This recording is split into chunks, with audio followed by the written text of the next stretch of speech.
Հանգիստ և ազդեցիկ։ Առակաց 15-ի մեկում գրված է. մեղմ պատասխանը կհանգստացնի բարկությունը, բայց վիրավորիչ խոսքը բարկություն կգրգռի։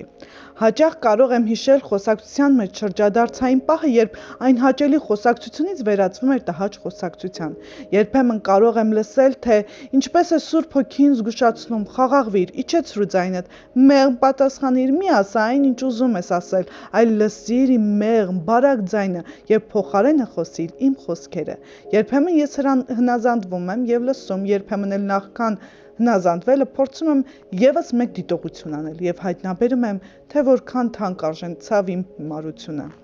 Ես գտել եմ լսելի լինելու գաղտնիքը։ Այն միանգամայն պարզ է. եթե ուզում ես քեզ լսեն, խոսիր այնպես, ինչպես կցանկանայիր լսել։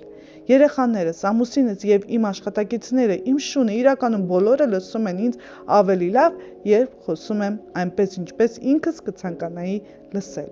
Ես գերադասում եմ, որ ինձ հետ խոսեն մեղմ, հարգալից տոնով։ Ես շատ ավելի լավ եմ լսում, երբ ինձ վրա չեն գոռում։ Ձայնի բարձրությունը կամ բառերի կրկնելը չէ, որ գրավում են ուրիշների ուշադրությունը, շահում նրանց հարգանքը և նվիրվածությունը։ Կարևորն այն է, թե ինչ ենք ասում և ինչ տոնով ենք ասում։ Ոչ ոք լրջորեն չի ընդունում այն մարդուն, որ աղմուկ է բարձրացնում։ Գուցե տվյալ պահին նա հասնում է իր ուզածին, բայց հետագայում դա թանկ է արժենում նրան։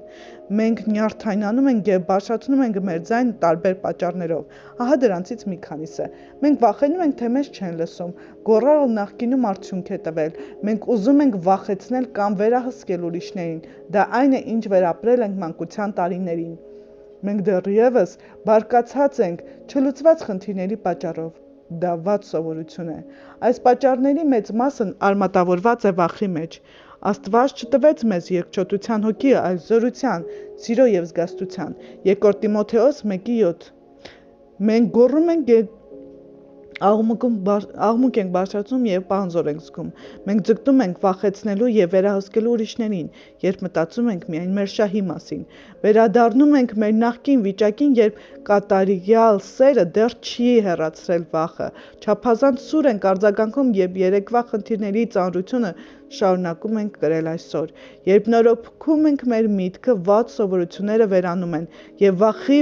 բռնկությունը տապալվում է։